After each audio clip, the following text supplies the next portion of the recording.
자, 우리 한번 따라해 보겠습니다. 하나님을 기쁘시게 하는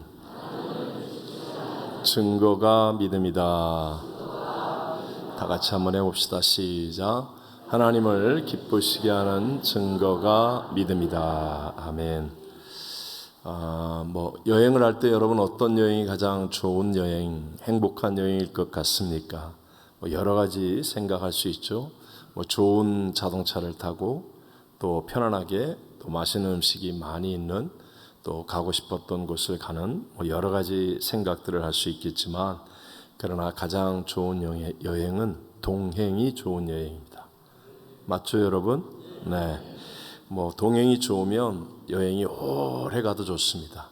동행이 좋으면 조금 불편하고 힘든 것도 좋습니다. 어디를 가도 동행이 좋으면 좋은 여행이 될 수 있습니다. 우리 인생을 성경에서는 여행길 또는 순례자의 길 이렇게 말합니다. 왜냐하면 인간은 하나님께 지음받을 때부터 홀로 살도록 지음받지 않았기 때문에 반드시 누군가와 함께 하는 존재가 바로 우리의 인생이라는 것이죠. 그래서 제가 늘 여러분에게 말씀드리는 것, 우리에게 진짜 중요한 것은 내가 누구냐보다 더 중요한 게 뭐라고요? 누구와 함께 하느냐. 지금 내가 누구냐 하는 것보다 내가 누구와 함께 하느냐. 내가 재벌이에요. 근데 강도와 함께 해요. 무슨 소용이 있습니까? 내가 높은 권력자입니다. 근데 간신배들과 함께 해요. 무슨 소용이 있습니까? 내가 진짜 중요하게 여기는 것을 바르게 알아야 됩니다. 내가 누구냐? 이것 중요하지 않다는 얘기가 아니에요. 내가 누구냐 하는 것 중요하지만 더 중요한 걸 잊어버리면 안 되는데, 내가 누구와 함께 하느냐. 그러니까 자기 자신을 돌아봐야 돼요. 난 누구와 함께 할 수 있는 사람이냐? 그리고 나는 다른 좋은 사람과 함께 할 수 없게 해놓고 내 운명은 왜 이러냐고 그러고 내 인생은 왜 이러냐고 그러고, 그게 실패의 이유예요. 지금 내가 아무리 어려워도요, 내가 누군가 좋은 사람과 함께 할 수 있는 사람이 돼야 돼요. 함께 할 수 있는 지혜. 이게 되면, 제가 늘 얘기했죠. 문제가 없는 인생은 있다 없다? 없다. 다 같이 문제와 어려움을 만나는데 이기는 사람은 어떤 사람이다? 누군가 그 순간에 옆에서 붙들어주는 사람이 있고 격려해주는 사람이 있으면 그 사람은 이기는 사람이 되는 거예요. 다 똑같아요. 고난총량 불변의 법칙이에요. 고난총량은 이 세상에 저 사람은 고난이 없을 거야, 우리 목사님은 고생을 안 해서 그래, 그런 게 어디 있어요. 다 똑같아요. 근데 진짜 내가 위기의 순간에 어려울 때 누군가 올바른 사람이 내 옆에서 나를 탁 붙들어주는 사람이 있으면 그 사람은 그 고난이 유익이 되는 겁니다. 삶의 보약이 되는 거예요. 근데 평소에 좋은 사람과 함께할 여력을 만들어 놓지 않는 거예요. 지 고집대로 하고 인사도 안 하고 그냥 인상이나 쓰고 있고, 그리고 평소에 함께할 수 있는 여력이 없는 사람은 땅 하고 문제가 생겼을 때 누가 옆에서 도와줄 수가 없어요. 그러니까 똑같은 문제를 만났는데 무너지는 사람이 되고, 똑같은 문제를 만났는데 탁 하고 붙들린 바 되어서 이기는 사람이 되어져서 간증이 되고 또 역전승을 만드는 주인공이 되어지는 것입니다. 자, 오늘 본문에 나오는 사람, 믿음의 사람, 우리 히브리서를 쭉 계속 살펴보고 있는데 빨리 가고 싶어도 도저히 빨리 갈 수 없는 히브리서 11장이에요. 그래서 여러분이 히브리서를 암송하고 계신 분들에게도 유익하리라고 생각하고, 또 하다못해 다는 못하더라도 일부분이라도 암송하겠다는 결단을 좀 가지면 좋겠다. 특별히 히브리서 11장은 믿음장이라고 얘기하지 않습니까? 이 믿음장에 나오는 이 위대한 인물들을 아무리 빨리 가려고 해도 빨리 갈 수가 없어요. 오늘 성경에 나오는 주인공이 에녹입니다. 에녹. 근데 놀랍게도 이 에녹은요, 하나님이 같이 하고 싶어하는 사람. 야, 정말 위대하다. 하나님이 같이 있고 싶어하는 사람이 에녹이에요. 정말 얼마나 우리가 본을 받아야 될 위대한 사람입니까? 하나님이 얼마나 좋아하셨으면 에녹과 300년을 동행하셨습니다. 몇 년을? 300년을 동행하셨어요. 에녹과. 그리고 아예 죽음도 보지 않게 하시고 그냥 에녹을 데리고 가셨어요. 하나님이 같이 있고 싶어서. 정말 대단하죠. 5절 말씀 우리 다 같이 한번 읽어보겠습니다. 믿음으로 에녹은 죽음을 보지 않고 옮겨졌으니 하나님이 그를 옮기심으로 다시 보이지 아니하였느니라. 그는 옮겨지기 전에 하나님을 기쁘시게 하는 자라 하는 증거를 받았느니라. 아멘. 하나님이 300년 동안 에녹과 동행하다가 죽음도 보지 않고 에녹을 탁 데려간 이유, 그것은 하나님을 기쁘시게 하는 자라 하는 믿음의 증거를 가진 사람이었기 때문에. 오늘 우리도 이 에녹에게 배워야 할 점들이 있지 않겠습니까? 도대체 하나님을 기쁘시게 하는 믿음의 증거가 무엇일까? 그런 건 우리가 정말 깨달고 배울 수 있다면 우리의 인생에도 최고의 행복이 주님과의 동행인데, 여러분, 최고의 행복은요, 뭐 좋은 차, 좋은 집, 좋은 환경, 좋은 식당, 물론 그게 잠깐은 유익을 주겠죠. 잠깐은 기쁨을 줍니다. 하지만 그건 결코, 여러분, 좋은 식당 계속 가서 먹어보세요. 오히려 된장찌개가 더 먹고 싶지. 그래요, 안 그래요? 맨날 그 제일 좋은 스테이크 사다가 먹어봐요. 나중에는 뭐 누룽지가 더 맛있지. 아무리 세상에 좋은 게 그게 계속되는 게 좋은 게 아니에요. 맑은 날이 계속되면 사막이 되는 거지요. 비 오는 날도 있어야 되는 게 인생이거든요. 근데 진짜 행복은, 그러니까 진짜 행복은 세상에 좋은 것이 아니라 주님과 동행하는 것이거든요. 이게 최고의 행복이고, 이게 우리의 소원이 돼야 되고 목적이 돼야 되는데, 에녹은 바로 그 일을 했단 말이에요. 어떻게 하나님과 동행할 수 있을까?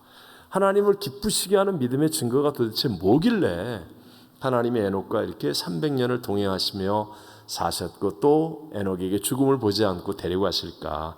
두 가지 은혜 우리 함께 나누면서 배우고자 합니다. 첫 번째, 에녹을 통해 주시는 하나님을 기쁘시게 하는 믿음의 증거의 믿음은 뭐라고요? 하나님의 말씀을 듣는 것입니다. 하나님의 말씀을 듣는 것. 무엇을 듣는 것이다?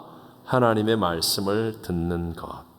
세상에 많은 소리가 들려지죠. 오늘도 뉴스 들으셨죠? 인터넷을 통해서 뭐 틱톡 같은 거, 뭐 이런 거, 짧은 소식들, 유튜브, 인터넷, 많은 걸 들으셨죠? 직장에서 동료에게, 학교에서 친구에게, 세상 이웃들이 하는 이야기들, 많은 이야기들을 들으셨죠? 여러분, 정말 하나님의 말씀을 듣고 있습니까? 여러분이 많은 이야기를 들었는데도 불구하고 여러분의 마음에 남는 것은 하나님의 말씀이다. 그러면 여러분도 하나님을 기쁘시게 하는 믿음의 사람이 될 줄로 믿습니다. 어려울 거 하나도 없죠? 지난 주일날 우리 교회에서 강단에 선포된 하나님의 말씀이 있습니까? 시험 볼까요? 듣긴 들었는데, 그죠? 다 듣긴 들었는데 그래서 우리는 하나님과 동행을 못하는 거예요. 에녹은 딱 듣고 난 다음에 그 말씀을 붙들고 사는, 그러니까 동행이 되는 거고, 하나님을 기쁘시게 하는 믿음. 여러분, 하나님을 기쁘게 한다는 말에 다른 가장 근접한 동의어는 하나님 말씀을 잘 듣고 붙들고 순종한다라는 거예요. 이게 가장 근접한 동의어입니다. 우리가 수많은 설교를 듣는데 잘한다, 은혜 받았다, 이렇게 하는 건 듣는 게 아니에요. 그 말씀에 내 마음에 심고 그 말씀과 씨름하며 그 말씀을 순종하는 삶을 살아가겠다고 할 때 이게 들은 거죠. 이런 사람을 하나님은 찾고 계시다는 것입니다. 그래서 여러분에게 늘 얘기하잖아요. 되새김질해야 된다. 구약의 하나님께 제물로 드릴 수 있는 거룩한 짐승의 특징 첫 번째, 되새김질. 되새김질해야 돼요. 주일날 교회 와서 그냥 한번 예배드렸다, 그거는 가장 기초적인 정말 간당간당한 수준의 믿음이고, 여러분의 믿음이 하나님을 기쁘시게 하는 믿음으로 자라나기를 원한다면 반드시 되새김질 하셔야 됩니다. 반드시 들은 말씀을 또 한 번 되새김질, 두 번 되새김질. 아니, 설교를 밤새도록 준비하고 일주일 내내 준비하고 주일날 설교를 3번씩이나 그 설교를 한 목사도 주일 저녁에 제가 제 설교를 듣습니다. 그리고 은혜가 돼야 됩니다. 은혜가 됩니다, 하나님. 이게 제가 들어요. 하루도 한 주도 빼놓지 않고 들으면서 나도 은혜가 돼요. 이랬구나. 내가 꼭 실천해야지. 근데 여러분, 아니 일주일 내내 고민하며 설교를 준비하고 주일날 3번씩이나 똑같은 설교를 반복해서 한 목사도 들으면서 또 대책임질하는데, 아니 여러분은 무슨 천재적인 머리를 가졌길래 한 번 스치고 지나가고 끝입니까? 네? 자, 우리 에녹의 삶에 대해서 창세기에 나옵니다. 창세기 5장 21절 22절을 같이 한번 읽어봅니다. 에녹은 65세에 무드셀라를 낳았고 무드셀라를 낳은 후 300년을 하나님과 동행하며 자녀들을 낳았으며. 아멘. 자, 여기 보세요. 이제 숫자가 종종 나옵니다. 에녹은 몇 살에 무드셀라를 낳았어요? 65세. 그리고 그때부터 무드셀라를 낳은 후 그랬어요. 분명히 무드셀라를 낳은 후 300년을 하나님과 동행하며 자녀들을 낳았으며, 이렇게 얘기합니다. 그러니까 무드셀라를 낳기 이전에 65세 이전에 하나님과 동행했다 안 했다? 하나님이 아직 동행 안 했어요. 믿기는 믿었겠죠. 근데 하나님과 동행은 이루어지지 않았습니다. 근데 희한하게도 무드셀라를 딱 낳고 난 후부터 300년을 하나님과 동행했다라고 말씀합니다. 즉 무드셀라를 낳은 사건이 에녹의 믿음이 정말 점핑하는 믿음, 대변화를 가져오는 어떤 믿음이 되었는데, 그만큼 무드셀라의 출생이 어떤 의미가 있겠죠. 그 이름의 뜻을 문자대로 해석하면 무드셀라는 창을 던지는 사람이라는 뜻입니다. 거기에는 그 뜻이 뭐냐? 창을 던지는 사람이라는 건 무드셀라가 죽으면 심판이 온다는 뜻이에요. 이게 이런 의미를 가지고 있습니다. 그리고 실제로 창세기에 기록된 연도수에 무드셀라가 죽은 바로 그 해에 노아의 홍수의 하나님 심판이 시작되었습니다. 그러니까 이 말의 의미 한번 계산을 해봅시다. 자, 이거 꼭 한번 계산해. 전에도 한번 해봤는데 이제 여러분 계산 한번 해봐요. 창세기 5장 25절, 무드셀라는 187세에 라멕을 낳았고, 다시 한번 무드셀라가 몇 살에 라멕을 낳았다고요? 187세. 자, 손바닥에다 쓰세요. 187세. 그 다음에 28절에 가서 라멕은 182세의 아들을 낳고 이름을 뭐라고 하고? 노아라 하고. 그러면 노아가 태어날 때 무드셀라의 나이는 몇 살이었겠습니까? 네? 그렇죠. 무드셀라가 187세에 나왔고 그 다음에 182세에 노아를 낳았어요. 그러면 369세. 무드셀라의 나이가 369세예요. 무드셀라의 나이가, 노아가 태어날 때 나이가 369세라는 거죠. 그런데 창세기 7장 11절 12절에 보면 노아가 몇 살 되던 해에 600세 되던 해에 둘째 달 곧 그 달 11의 날에, 그날에 큰 기품의 샘들이 터지며 하늘의 창문들이 열려 40주야를 비가 땅에 쏟아졌더라. 홍수의 심판이 시작되었다라는 거. 노아가 몇 살에? 600세. 자, 노아가 태어날 때 무드셀라의 나이가 몇 살이라고 그랬어요? 369세. 그리고 노아가 몇 살에 홍수가 일어났어요? 600세. 그러면 무드셀라의 나이 몇 살에 홍수가 일어난 거예요?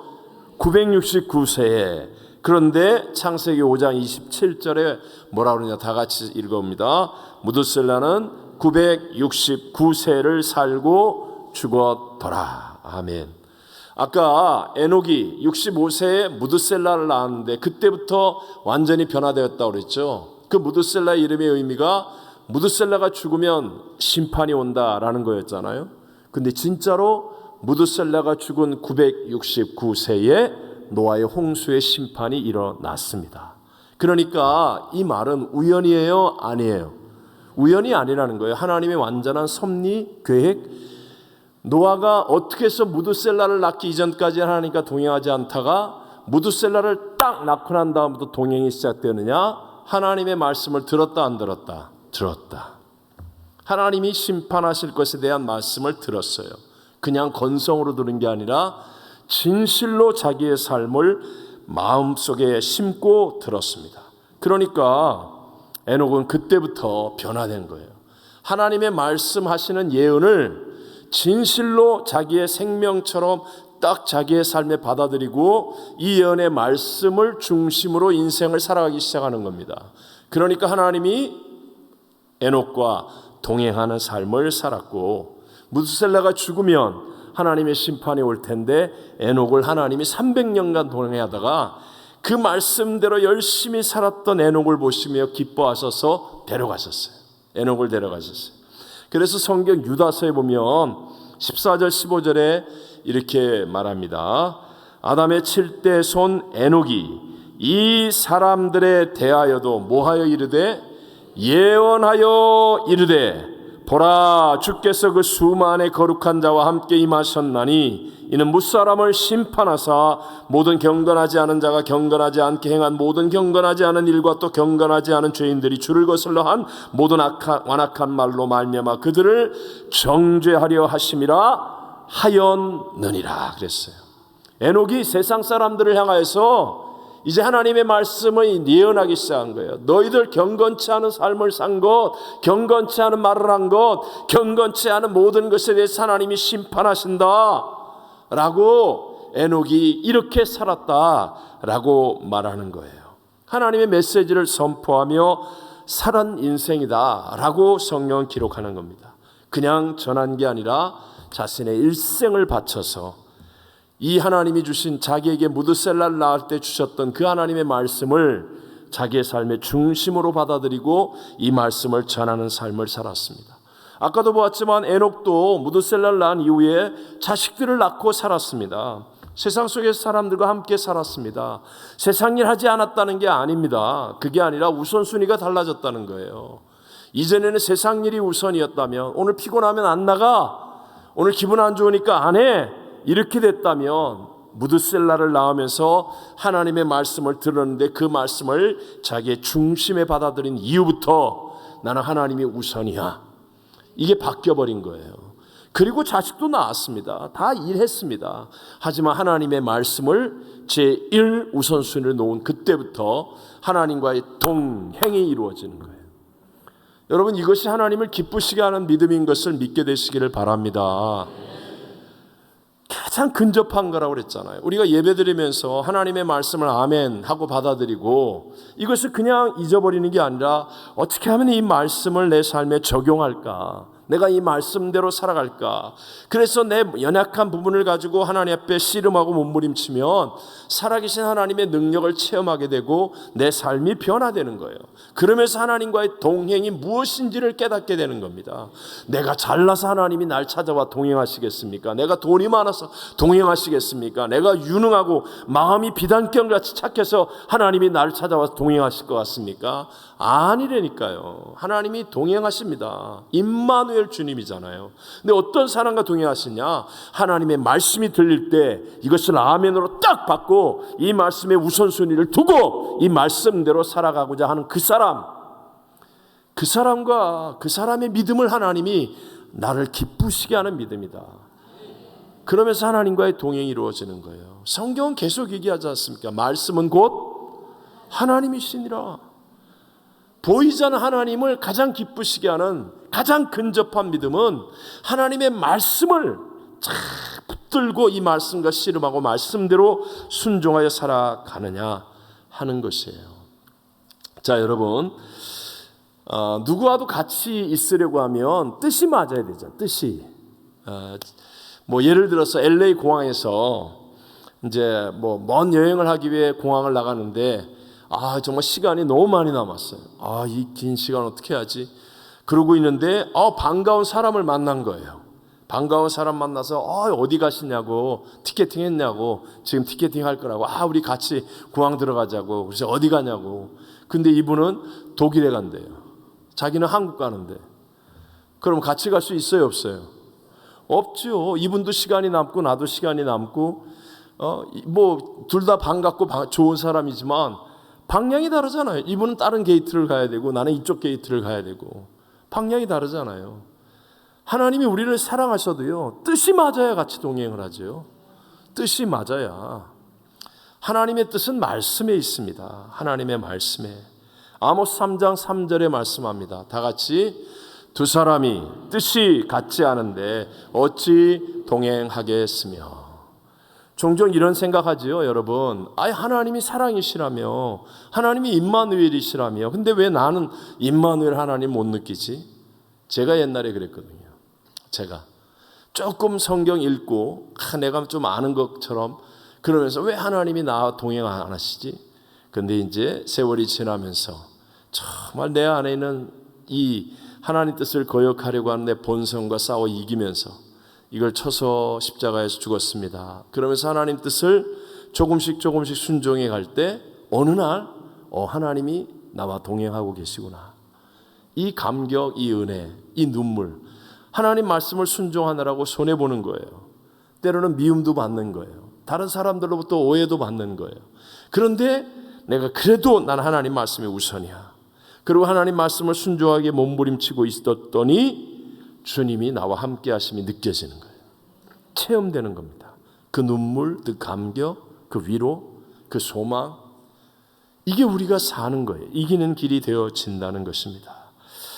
한 번만 생각해 보십시오. 자, 주님과 내가 동행합니다. 동행하려고 합니다. 주님도 동행하겠다고 하고 나도 주님과 동행하려고 합니다. 그런데 여러분, 주님과 내가 뜻이 약간 달라요. 그럼 누구 뜻대로 가야 동행이 되겠습니까? 예? 간단하죠, 간단해. 예? 자, 주님도 나와 동행하기를 원하시고 나도 주님과 동행하겠다고 결단을 했습니다. 근데 주님과 내가 뜻이 다르다면 누구 뜻대로 가야 동행이 이루어지겠습니까? 그럼요. 예수님이 십자가 지시기 전에 아버지, 이 잔을 내게로부터 옮겨 주옵소서. 주님도 십자가 지는 게 주님 뜻이에요, 아니에요? 아니었다고요. 자기는 흠도 없고 점도 없는데 이 어마어마한 이 죽음에 쓴 잔을 마시는 것이 주님 원하지 않았어요. 아버지, 이 잔을 내게서 옮겨 주옵소서. 그러면서 땀방울이 변하여 핏방울이 되도록 이 잔을 내게서 옮겨 주옵소서. 이 잔을 내게서 옮겨 주옵소서. 십자가를 지지 않게 하여 주옵소서. 그런데 결말이 뭐예요? 마지막에 가서 같이 한번 읽어볼까요? 마태복음 26장 39절.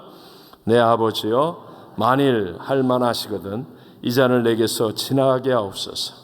그러나 나의 원대로 마시옵고 아버지의 원대로 하옵소서. 아멘. 이거 아닙니까? 이거. 이렇게 되니까 우리 하나님이 십자가에 매달리신 주님과도 함께 하시고 그리고 사망 권세를 이기고 부활의 첫 열매가 되게 하셔서 모든 만물을 그 발 아래 무릎 꿇게 하는 참된 승리의 주인공이 되게 해주신 줄로 믿습니다. 오늘 우리에게 주님을 믿는 우리에게 동일하게 말씀합니다. 마태복음 16장 24절 시작. 누구든지 나를 따라오려거든 자기를 부인하고 자기 십자가를 지고 나를 따를 것이니라. 아멘. 여러분, 이게 신앙입니다. 결국은 나를 부인하고. 자, 마지막 시대가 될수록 다수가 하나님의 뜻을 따른다, 안 따른다? 안 따른다. 대답 확실하게 하셔야 돼요. 마지막 시대가 될수록 다수 대중이 하나님의 뜻을 따른다, 안 따른다? 안 따른다. 사람들의 귀가 가려워서 희한한 목사들이 일어나가지고 희한한 이 카타르시스를 느끼게 하고 이적을 행하고 사람들의 눈과 귀를 확 홀딱 그냥 빼앗아서 다수 대중이 하나님의 뜻을 따르지 않는 길로 갑니다. 세상의 유행과 풍속이 하나님을 반대하는 길로 갑니다. 기독교 국가라고 말하는 이 지구촌의 마지막 보루와 같은 미국도 이제 하나님 말씀대로 안 갑니다. 동성애하고요, 낙태하고요, 마음대로 갑니다. 마음대로. 이제 성경 위에 손 얹고 선서하는 거 그것도 싫다고 그럴 거예요. 이제 보세요. 이제 안 합니다. 그런데 여러분, 지금 내가 정신을 안 차리고 그냥 세상에서 좋다 이렇게 하고 있으면 우리가 정말 끝까지 에녹처럼 승리할 수 있는 신앙 되겠습니까? 정신 차려야 합니다.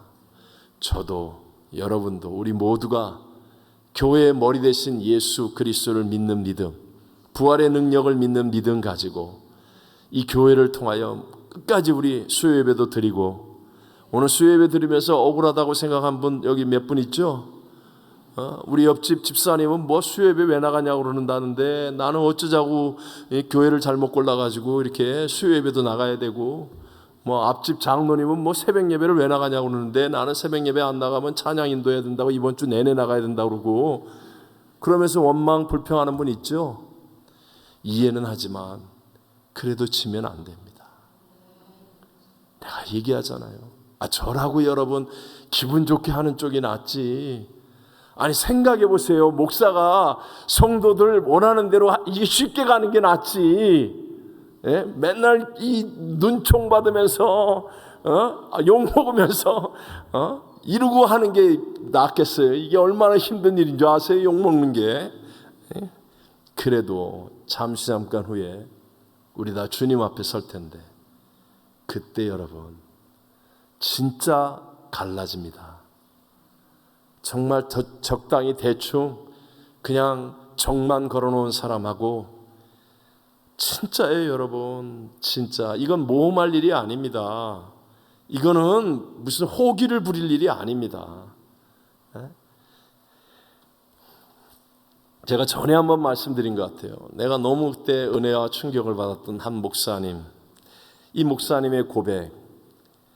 목사님 평생을 목회를 하신 분이에요. 더군다나 한 교회에서, 물론 한 평생을 한 건 아니지만 굉장히 오랜 시간 동안 마지막에 목회를 하셔서 훌륭합니다.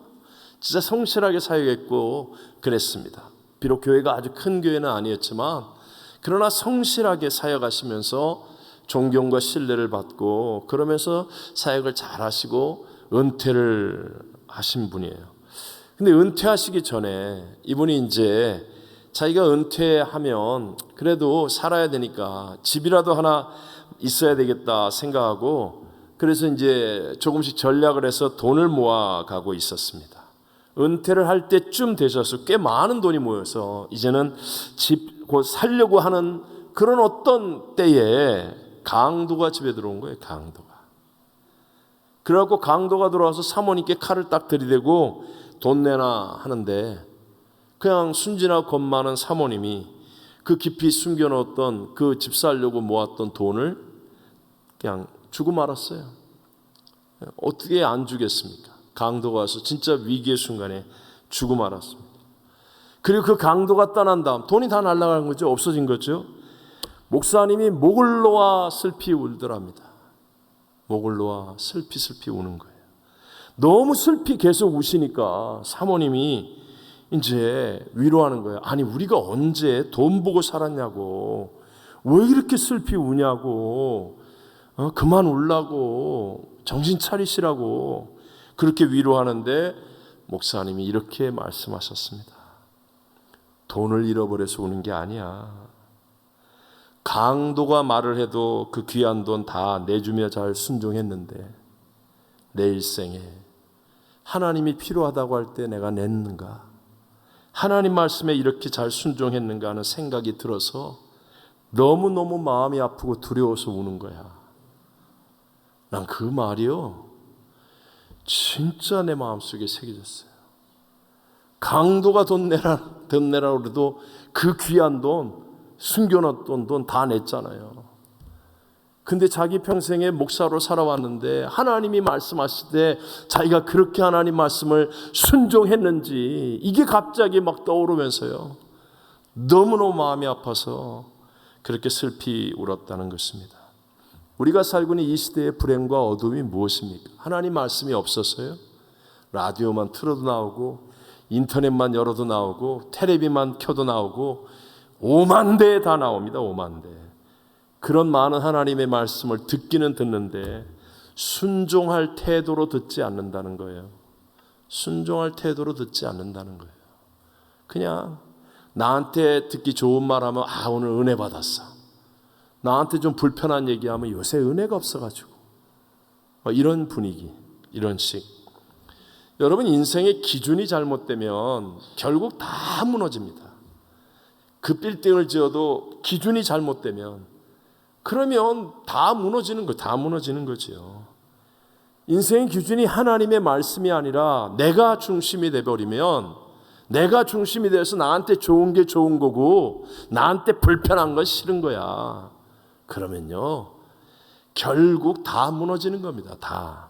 우리가 열심히 살았다고요? 다 무너집니다. 다 무너집니다. 제발 우리 하나님 말씀대로 주일 성수하라 하면 여러분 하나님 예배하는 쪽으로 결단하게 되시기를 바랍니다. 네.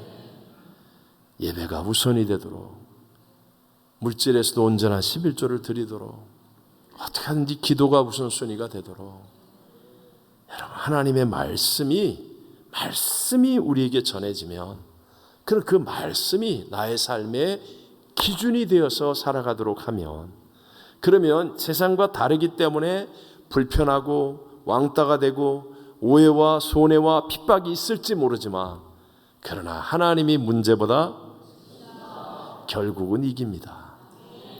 결국은 하나님이 갚아주시고 내가 헤아리는 그 헤아림으로 다 헤아려 주시고 더 넘치는 예수님의 부활처럼 우리에게 위대한 역전승을 경험하게 해주실 줄로 믿습니다. 성경은 고집을 죄라고 말합니다. 뭐를 죄라고 말한다고요? 고집. 우리는 뭐 옛말에 고집이 있어야지, 뭐 남자는 고집, 일을 하려면 고집, 뭐 이러면서 고집이라고 그러죠? 아니에요. 로마서 2장 5절 같이 한번 읽어보겠습니다. 다만 내 고집과 회개하지 아니한 마음을 따라 진노의 날, 곧 하나님의 의로우신 심판이 나타나는 그날에 이 말 진노를 내게 쌓는도다. 고집 때문에 진노를 쌓아가고 있대요. 고집을 회개하지 아니하는 죄와 같이 얘기하는 거예요. 고집이 왜 죄입니까? 고집은 하나님의 말씀을 순종할 수 있을까요, 없을까요? 없습니다, 여러분. 그래서 천국은 어린아이가 들어가는 겁니다. 어린아이는 수용성이지 않습니까? 받아들이는 마음. 하나님의 말씀이 내 생각과 같은 말씀도 있지만, 그러나 진짜 중요한 말씀, 정말 하나님이 나를 복주시고 나를 믿음의 증거로 탁 인정해 주시고자 하는 그 순간에 주시는 말씀은 다 내 본성과 달라요. 내 본성을 꺾어야 됩니다. 지금 내가 가는 길에서 뭔가 손해를 봐야 됩니다. 어려움을 겪어야 됩니다. 뭔가를 내려놓아야 됩니다. 포기해야 됩니다. 그런데 고집이 있으면 이게 안 되는 겁니다. 이게. 그래서 자기가 잘하는 몇 가지만 가지고 고집을 피는 거예요. 나 이렇게 열심히 하잖아. 신앙생활 잘하잖아. 이게 바리새인이라니까요. 이게 율법주의자라니까요. 이게 결국은 망하는 자가 되는 거라니까요. 예수님 오실 때 이 독사의 자식들아, 회칠한 무덤 같은 놈들아, 이렇게 되는 거라니까요. 여러분, 그러나 반대로 성령이 임하면 우리 마음이 부드러워지죠. 성령이 임하면 부드러워집니다. 함께 에스겔 36장 26절 읽어볼까요? 또 새 영을 너희 속에 두고 새 마음을 너희에게 주되 너희 육신에서 굳은 마음을 제거하고 부드러운 마음을 줄 것이며. 아멘. 아멘. 그래서 우리가 기도하는 겁니다. 우리 교회 설교 전에 10분 기도하고 설교 끝나면 10분 이상씩 기도하고 또 예배를 위한 중보기도 하고 한 기도만 하고 우리 또 열품중하고. 이게 뭐예요? 기도 속에 성령이 내 마음을 다스려 주시는 겁니다. 그러면 나도 모르게 이 딱딱한 암덩어리 같이 굳어가고 있는 이 마음이 나도 모르게 자꾸 부드러워지는 겁니다. 자꾸 부드러워져서 하나님의 말씀이 들려지고 받아들여지고 말씀을 붙잡게 되고, 그래서 내 인생이 하나님 안에서 복 있는 자, 주님과 동행하는 형통의 삶을 살아가게 될 줄로 믿습니다. 자, 그럼 두 번째. 첫 번째가 뭐라고 그랬어요? 하나님을 기쁘시게 하는 믿음의 증거는 말씀. 하나님의 말씀을 듣는 겁니다. 두 번째가 하나님을 기쁘시게 하는 증거의 믿음은 절대 긍정의 믿음을 갖는 겁니다. 절대 긍정의 믿음. 절대 긍정의 믿음. 함께 우리 6절 본문 말씀 6절을 읽어보겠습니다. 믿음이 없이는 기쁘시게 하나님께 나아가는 자는 반드시 그가 계신 것과 또한 그가 자기를 찾는 자들에게 상 주시는 이심을 믿어야 할지니라. 아멘. 자, 믿음이 없이는 기쁘시게 못한다. 이 말을 뒤집으면 믿음이 있으면 기쁘시게 한다는 거죠. 뭘 믿으라고 얘기하는 거예요? 하나님이 살아계신 것과 또한 자기가 자기를 찾는 자들에게 상 주시는 이심을 믿어야 할지니라. 여러분, 이걸 한마디로 얘기하면 하나님 살아계셔서 다 합력하여 선이 되고 하나님이 자기를 찾는 자들에게 상 주시는 분임을 믿어야 한다. 이걸 한마디로 얘기하면 절대 긍정의 믿음이라는 겁니다. 제가 개인적으로는 여의도 순복음교회를 나갈 때 조영기 목사님이 이 절대 긍정, 이제 이용훈 목사님께서 정말 이 절대 긍정, 절대 감사 이것을 아주 정말 강조하셨는데 이게 뭐가 그렇게 대단할까 이런 생각했었습니다. 그런데 저를 변화시켰던 말씀이기도 해요. 제가 왜 변화 안 되는가, 이제 그때 당시에 왜 변화가 안 되는가 했을 때 하나님이 딱 깨우쳐 주신 게 제 안에는 부정이에요. 부정. 저는 원래 부정적인 사람입니다. 저희 아버님이 굉장히 율법적이고 저희 어머님이나 뭐 아버님 완벽주의자이고 막 이렇게 그냥 가정 분위기 자체가 부정적이고 저도 성격상 부정적이에요. 근데 여의도 순복음교회를 나가면서 자꾸 이 긍정의 믿음이 도전을 주는 거예요. 왜 긍정이 돼야 되냐. 근데 조영기 목사님 간증을 하시는데 전 정말 그 간증이 저의 영혼을 때려서 부셨습니다. 조 목사님이 이제 처음 신앙생활 하실 때 신학교 때 이제 영어 설교를 막 듣고 연습을 하는데 오랄 로버츠 목사님께서 설교를 하시는데 그 테이프에 그냥 God is good, God 그러는데 그게 딱 이게 반발이 오더래요. 어떻게 하나님이 좋은 하나님이야. 조 목사님 아버님도 굉장히 엄친이셨대요. 그래서 무슨 아버지 그러면 도망쳐야지. 아버지가 무슨 좋은 하나님이야. 이게 안 믿어지더라는 거예요. 근데 계속해서 설교를 반복했었는데 God is good 하는데 God 하는데 그냥 영혼이 팍 깨어지더래요. 정말 하나님 좋은 분이야. 근데 저도 그 간증에 깨졌거든요. 우리 아버지 생각하면 피해야 되는 분인데 도망쳐야 되는 분인데 저희 아버님 진짜 뭐 때리거나 그러진 않았는데 아주 잔인하게 괴롭히셨어요. 가만 보면 얼마나 야단을 정교하게 아주 논리적으로 야단을 치는지 저녁에 일찍 들어와서 온 식구와 같이 밥을 먹는 날은 거의 침묵과 죽음이었습니다. 물론 밥상은 좋은데 밥을 딱 먹고 나면 딱 밥상 물리고 난 다음에 한 명씩 요즘 앉아봐라. 딱 그러고 나서 이제 위에서부터 한 명씩 차례대로 얘기하는 거예요. 너 이렇게 살면 되냐? 뭐 이거 틀렸다 저거 틀렸다부터 시작하고 쫙. 그게 얼마나 불편하고 힘들었는지.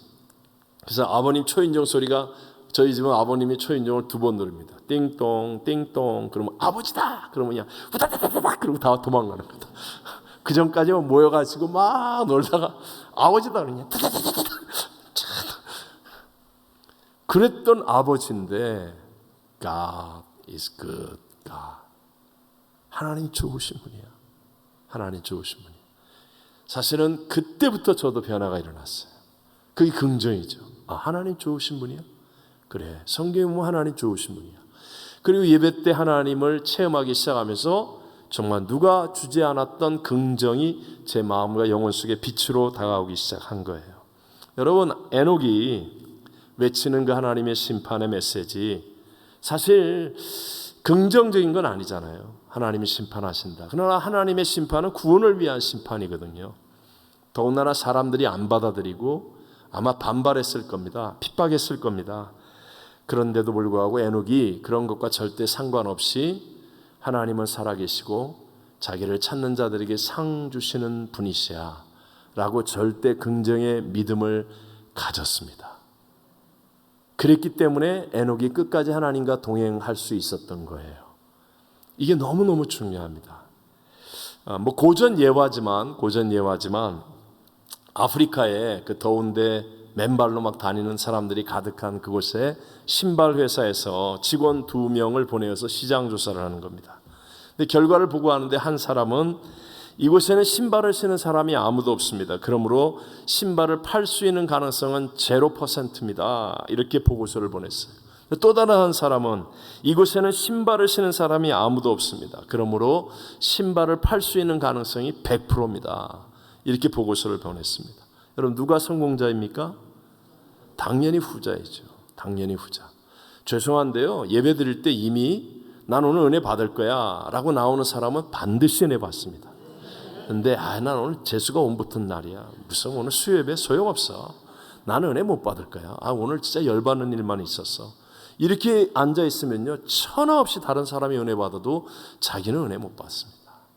은혜 못 받습니다. 그래서 하나님을 향한, 여러분, 신발 파는 사람 세일즈맨도 어떤 태도를 갖느냐에 따라 인생의 성공 실패가 갈라지는데, 하물며 역사의 주관자, 생사화복의 주권자이신 하나님을 향하여 내가 긍정의 태도를 갖느냐 부정의 태도를 갖느냐, 이거는 완전히 천차만별의 결과의 차이를 가져올 수밖에 없겠죠. 성경 전체 그 얘기하는 거 아니에요? 애굽에서 하나님이 그 놀라운 기적들을 베푸시면서 이스라엘 백성들을 이끌어내었는데, 광야에서 그 어마어마한 은총을 베풀어 주셨는데, 그런데도 불구하고 그들이 부정적인 태도를 가지니까 하나님 한 명도 가나안 땅에 들여보내지 않았어요. 들어갈 수가 없었어요. 단 한 명도. 하지만 여호수아와 갈렙은 하나님은 저들을 우리의 밥으로 주셨다, 그러면서 긍정의 마음을 갖지 않습니까? 문제를 바라보고 부정이 되는 사람은 하나님이 도와주려고 해도 도와줄 수가 없어요. 그러나 여호수아와 갈렙은 문제보다 크신 하나님을 바라보니까 하나님이 우리와 함께 하지 않느냐, 그러면서 저들은 하나님 앞에 밥이다, 우리들의 밥이다. 그러니 여호수아와 갈렙만 얼마나 놀라운 차이입니까? 네? 다 죽었어요. 다. 여호수아와 갈렙 또래의 사람들, 그 앞뒤의 사람들 다 죽었어요. 다 죽었어요. 그 아래 후손들만 들어가는데, 그런데 그 가운데 할아버지인 여호수아와 갈렙이 들어갈 수 있다는 것, 이게 얼마나 큰 교훈입니까? 하나님은 절대 긍정의 사람을 끝까지 지켜주십니다. 네? 믿으셔야 합니다. 믿으셔야 합니다. 하나님의 마음에 합했던 다윗도 그런 사람 아닙니까? 왕이 자기를 죽이고 온 나라가 자기를 핍박하는데도 불구하고 여호와가 나의 목자시니 내게 부족함이 없으리로다. 절대 긍정의 믿음. 그러니까 하나님이 그와 함께 하셔서 그 모든 어려움과 문제를 결국 역전승으로 바꾸어 주시게 되는 거예요. 여러분, 오늘도 우리 어려움이 있잖아요. 문제가 있잖아요. 우리 뜻대로 안 되는 것들이 있잖아요. 가정에서 남편, 아내, 부모, 자녀, 직장, 사업, 학교, 진로, 신분의 문제, 우리 뜻대로 다 안 되는 문제 아닙니까? 그때 여러분, 아직 내게 해답이 오지 않았다 할지라도, 그러나 우리는 절대 긍정의 믿음을 가지면 그것 또한 합력하여 선이 되고 하나님이 상 주신 일로 바뀌어지게 될 줄로 믿습니다. 이걸 결심하셔야 돼요. 하나님 무조건 옳다. 그러므로 나는 절대 긍정.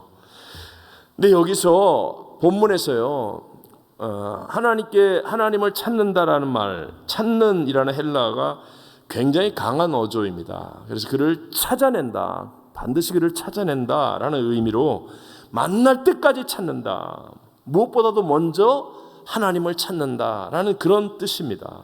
그러니까 절대 긍정이라는 게 뭔가 하면 성격이 낙천적이라서 그냥 아무 생각 없어서 그냥 좋은 게 좋아, 아니면 자기가 이를 악물고 노력해서 그래서 긍정이 된다는 말이 아니라, 여러분, 절대 긍정이 될 수 있는 이유는 바로 하나님을 찾았기 때문에, 하나님을 만났기 때문에, 그래서 절대 긍정을 붙잡는 거예요. 그래서 왜 그런 거 있지 않습니까? 워낙 큰 것을 딱 얻고 나면 그 다음에 작은 것들은 문제가 안 되는 것 말입니다.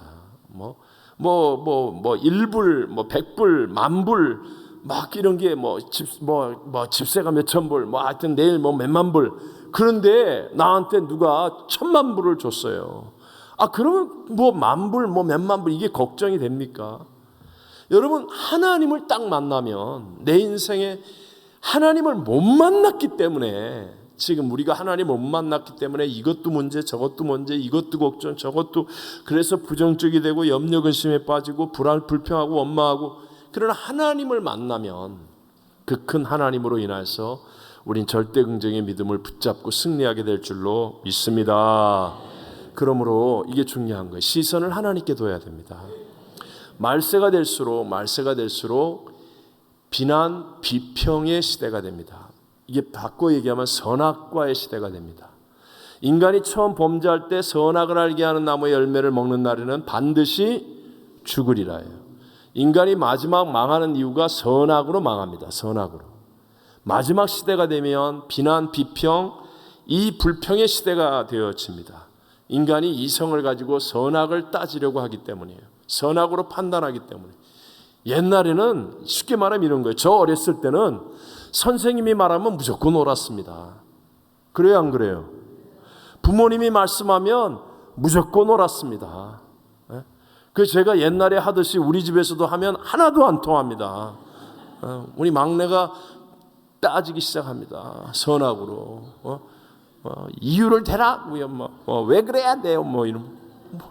야, 아빠가 얘기하는 게 맞아. 안 돼. 요즘 세상이 그래요. 뭘 얘기를 해도 다 따져. 선악으로 따지는 거예요.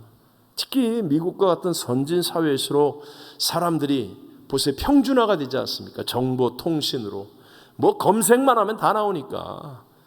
옛날에는 몰라서 전문가가 얘기하면 모르니까 그냥 그렇습니다, 맞습니다 할 수밖에 없었죠. 옛날에는 농경 사회니까 어른들이 경험을 가지고 야, 구름이 저렇게 뜨면 이제 비가 올 거다, 고추 걷어라 그러면 네, 그럼 고추 걷는 거예요.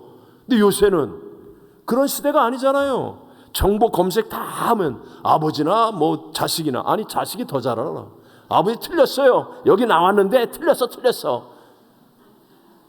이게 온통 선악과의 시대입니다. 선악과. 그러니까 점점 사망의 그림자가 덮어가기 시작합니다. 선악으로. 이게 결국 하나님에게까지 가는 거예요. 하나님.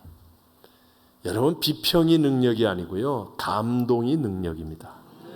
여러분, 이건 명심하셔야 돼요. 이제 이후로 여러분들 자꾸 비평에 지지 마세요. 그 선악과에 지지 마세요. 우린 하나님을 믿잖아요. 자, 예를 들어 쉽게 얘기하면 이런 겁니다. 자, 교회에서 누가 먹을 걸 줬습니다. 그러면 비평해야 돼요? 감동해야 돼요? 감동해야죠. 누가 그 교회에서 봉사하고 애를 써서 준비를 하거나 만들거나 사다 놓거나 했는데 맛있어요. 수고했네요. 야, 정말 딱 어울려요. 너무 좋았어요. 정말 힘이 나요. 뭐 이렇게 감동해야 될 텐데, 그래야 다음번에 계속 생길 거 아닙니까? 그렇죠? 근데 딱 주니까 이런 거 먹으면 살쪄요. 이거 1불짜리네, 1불짜리. 좀 비싼 거 좀 갖다 놔요. 비싼 거 좀. 그러면요, 다음번에 1불짜리도 없습니다. 뭘 끓였는데 또 뭐야, 뭐 어쩌고 저쩌고. 진짜. 열심히 교회에서 봉사하고 선교하고 그런 사람을 비평하는 거 쉽습니다, 여러분. 비평이 뒤에서 따지고 뭐 선악으로 분별하고 얼마나 그게 쉬워요. 늘 얘기하잖아요. 화내면 멋있다니까요. 화내면 자기가 이긴다니까요. 그 순간은 화내면 우리가 그러잖아요. 알았어, 그래, 네 뜻대로 해. 다음부터는 저거는 인간도 아니야. 취급을 안 합니다. 그게 치면 안 돼요. 봉사하고 선교하는 사람 보고 잘했다. 내가 정말 이 부분은 내가 너무 은혜 받았다. 다 잘할 수는 없겠죠. 그렇지만 정말 이건 정말 너무 좋았다. 나 감동받았어. 은혜 받았어. 굉장해요. 잘했어요. 너무 훌륭해요. 그러면 여러분 점점 좋아지고요. 더 큰 하나님의 능력과 역사가 일어나게 될 줄로 믿습니다. 요즘 교회가 왜 안 됩니까? 교회 와서도 뭘 그렇게 따집니까? 우리 목사님이 최고예요. 그거 봐, 속으로 다 웃잖아. 아이고, 웃기고 있네. 지금 전부 다 그러잖아요. 나는 괜찮아. 나는 이미 다. 나는 밖에 나가면 그래요. 우리 교회 성도님들이 최고라고. 네? 믿든지 말든지. 왜요? 진짜 그러면 자꾸 좋은 일이 일어난다니까요. 자꾸 좋아지고 더 가까워지고요. 좋은 일이 일어나는 거예요. 교회가 이게 뭡니까? 목사가 왜 이럽니까? 장로님들이 왜 이럽니까? 성도가 왜 이럽니까? 이게 뭡니까? 그러면 다 그러잖아. 그럼 넌 뭐냐? 넌 뭐냐? 그러면 다른 사람한테 받을 것도 못 받고 그런 사람을 위해 누가 뭘 해주겠어요? 나중에는 혼자 남아서 결국 마귀의 종이 되는 거예요. 자기도 모르는 사이에 그렇게 사망에 덮여버리는 겁니다. 여러분 명심하셔야 돼요. 역사의 주관자는 누구다? 하나님. 우리는 문제가 없는 교회를 만드는 게 아니고요. 우리 교회 문제 많아요. 우리가 사는 마지막 시대에 문제 많아요. 우리는 문제보다 크신 하나님을 믿는 믿음을 갖고자 하는 겁니다. 네. 다 여기 있는 목사도 문제 있고 우리 교회 장로님들도 문제 있고 다 문제 있잖아요. 다. 그럼에도 불구하고 우리는 문제보다 크신 하나님, 대적보다 크신 하나님을 믿는 믿음으로 나아가는 거예요. 그래서 하나님을 바라보며 절대 긍정을 갖게 되잖아요. 그래서 자꾸 그것을 사용하는 겁니다. 감동하는 겁니다. 격려하는 겁니다. 함께 기도하는 겁니다. 그러면 놀라운 하나님의 선순환의 역사가 우리에게 일어나고 이 바람이 우리를 살리고 또 이웃을 살리고 세계를 살리고 선교지를 살리는 일이 일어날 줄로 믿습니다. 자, 오늘 에녹도 우리와 같이 살았던 사람이에요. 자녀들 낳고 똑같이 세상에서 살았던 사람입니다. 근데 하나님을 기쁘시게 하는 이 믿음의 증거를 가지고 있었어요. 이것이 하나님과의 동행을 이루게 되었고 그래서 행복한 승리자가 된 것입니다. 그 두 가지 배웠습니다. 두 가지. 하나님을 기쁘시게 하는 증거의 믿음, 하나님과의 동행을 이루게 되는 믿음은 무엇을 듣는 것이다? 하나님 말씀. 여러분 하나님의 말씀을 붙잡아야 돼요. 말씀은 곧 하나님이시니라. 꼭 되새김질 하셔야 돼요. 이걸 습관을 만들어야 돼요. 습관을. 한기다말이 습관이 돼야 됩니다. 여러분. 말씀을 되새김질하는 게 습관이 돼야 돼요. 습관으로 인터넷 보고 습관으로 유튜브 보고 습관으로 세상 거 보고 습관으로 드라마 보고 습관으로 이것 때문에 망하는 거예요. 하나님 말씀 여기서 1시간 듣고 집에 가서 잠자기 전까지 계속 텔레비 보고 인터넷 보고 이 세상 것 보고 그러고 무슨 하나님의 말씀을 붙들고 하나님과 함께하는 사람이 되겠습니까? 이 습관을 바꿔야 돼요. 한기담할 습관 가지시고 아멘입니까? 감사노트 하는 습관 가지시고 열방을 품는 중보기도 습관 가지시고 예배에 나오는 습관을 갖게 되시기를 바랍니다. 이게 사는 길이라니까요. 사는 길. 이 사는 길을 포기하면 안 됩니다. 잠깐 거짓 세상의 유혹에 치지 말고 두 번째 어떤 믿음을 가지라고요? 절대 긍정의 믿음. 절대 긍정의 믿음. 성령으로 우리의 고집을 깨트리고 그리고 모든 것으로 선을 만드신 하나님 그분이 내게 상을 베푸실 분임을 믿는 절대 긍정의 믿음으로 우리 모두 하나님을 기쁘시게 하는 믿음의 증거가 나타나서 하나님과 동행하는 진짜 승리하는 믿음이 되시기를 주의 이름으로 축원합니다. 축원합니다.